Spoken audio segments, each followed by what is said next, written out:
সবাই নিয়ে নিবে ভাই। আচ্ছা তুমি একটা নিয়ে নাও, ধরো ধরো একটা নাও। হ্যাঁ ঠিক আছে ভাই, ইনশাল্লাহ ইনশাল্লাহ ভাই। দেখুন রুগীর ভালোবাসা, হ্যাঁ আমি একটু হেসেই দিচ্ছি, কারণ আমার এই ভাই মাত্র 3 দিন হলো ওনার একটি মেজর সার্জারি হয়েছে। ওনার পিত্তথলিতে ক্যান্সার ছিল, যার কারণে আমরা পিত্তথলি সাথে লিভারের কিছু অংশ এবং পাশের লিভারগুলো আমরা ডিসেকশন করে দিয়েছি। উনি অনেক সুস্থ আলহামদুলিল্লাহ। উনি আমাকে খুবই একটি স্নেহ করে, উনি আমার একটা বড় ভাই মানুষ। তো উনি আবদার করেছেন, তার আগে বলে নিই ওনার বাড়ি নরসিংদী। আপনারা জানেন যে নরসিংদীর সাগর কলা খুব বিখ্যাত। তো উনি নরসিংদী থেকে কলা নিয়ে এসেছেন এবং আমাকে অনুরোধ করেছেন যে স্যার আমার একটি অনুরোধ, আমার একটি কলা খেতে হবে। হ্যাঁ, তো আমি মানে না করতে পারি নাই। তো আসলে দেখুন এখানে কোনো কিন্তু মানে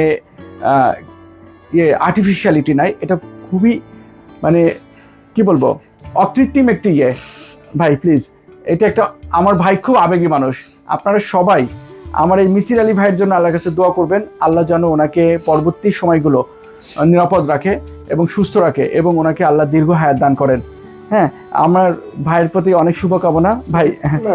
থ্যাংক ইউ সো মাচ ভাই। আপনি এটা নিয়ে করবেন না, এবং উনি শুধু আমাকে নয়, এখানে যত স্টাফ আছে, আমাদের ডক্টর ম্যাডাম আছেন, সবাইকে উনি কলা, আচ্ছা ওরা নিবে ভাই, সবাই নিয়ে নিবে ভাই।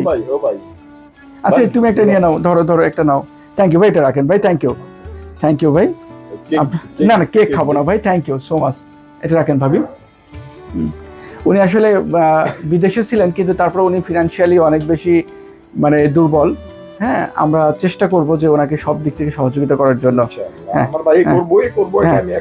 ঠিক আছে ভাই, ইনশাল্লাহ ইনশাল্লাহ ভাই। Thank you so much. Okay.